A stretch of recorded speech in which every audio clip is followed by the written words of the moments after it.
The World Bank and its sister organization, the International Monetary Fund, are very special organizations. They are sitting on top of the world's wealth, which was put into a secret account, and it has more gold than anybody knows about. And it is cloaked in secrecy. The bankers do not own that money. It's held in benefit for humanity. The World Bank and the IMF are listed on a special agreement that was signed in 1950 about that. Assets, it's gold. It's more gold than people know about. It's over 1 million metric tons of gold. And the World Bank and the IMF have a special role to play, making sure that that money is spent to the benefit of humanity. So where's the gold? Some people believe that the gold in Fort Knox has disappeared. That's been in question for many years. Congressmen have attempted to get an audit of the gold in Fort Knox.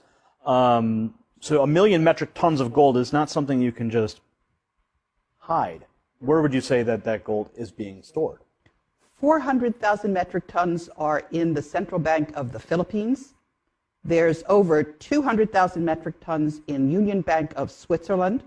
And some of that gold is buried securely in the Philippines as well. Some of it is held in various banks, but the bulk of it is in the Philippines. So the World Bank holds the note on that gold? No. It is in a special trust account that was set up by Ferdinand Marcos, and the authorized signatory is a German banker lawyer by the name of Wolfgang Struck, who also lives in the Philippines. So how do the people get the gold back? If it's their gold and it was taken by these bankers, how do we receive it? That is the question. And they're just sitting there illegally and refusing to relinquish it. Part of the problem is that this gold is cloaked in secrecy. But in the last month, Wolfgang Struck has been publishing all of the documentation. So it's there for people to see. We have the originals. And people just have to make sure that the banks do what they're required to do, which is release the world's wealth.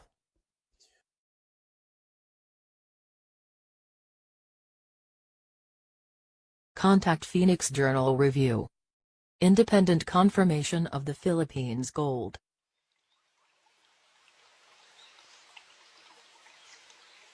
Throughout the Spanish occupation of the Maharlika, members of the Tagayan Italiano clan have been visiting Europe since some of their relatives were English and Austrian. From 1866 to 1898, Prince Julian Macleod Italiano, who became titleholder of OCT 01-4 in 1864, had also been frequenting the Vatican.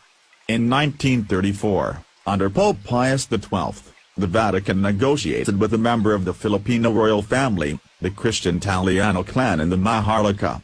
An agreement was reached that 640,000 metric tons of the Italiano gold would be lent to the Pope.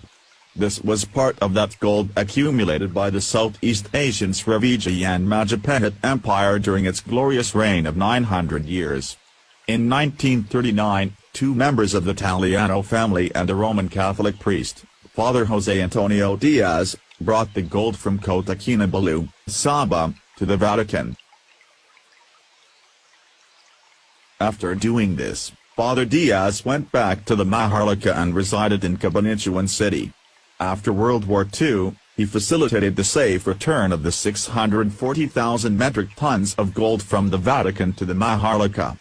Manuel Acuña Rojas, a relative of the Acuña Tagayan Italiano clan, then a congressman, and Bishop Enrique Sobrepena Sr., in the presence of attorney Lorenzo Tañada, received the gold in Manila. Having gained the trust and confidence of Father Diaz, the Italiano clan made him the main negotiator and trustee of their gold. Father Diaz, in turn, hired the services of attorney Ferdinand Marcos, then a highly recommended brilliant young lawyer, having attained notoriety when he successfully defended himself in the Nalundasan case in 1939. The Italiano clan paid commission to Father Diaz and attorney Marcos in gold, 30% from the principal of 640,000 metric tons. In 1949, The two richest men in the world were Father Jose Antonio Diaz and attorney Ferdinand Marcos. Between the two of them they legitimately earned and owned 192,000 metric tons of gold. Ferdinand Marcos withdrew their share of the gold from the central bank and minted it, RPCB.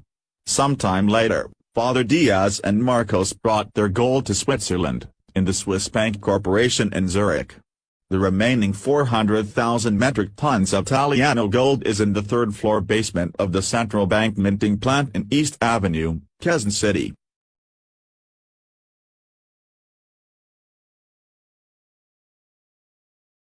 Gold for gold, dollar for dollar, this country, the Maharlika, is the richest country in the world. During a talk show in a U.S. TV the week following the bombing of the New York Twin Towers, President Bush was asked this question, which is the richest country in the world today? With a smile he said, the Philippines.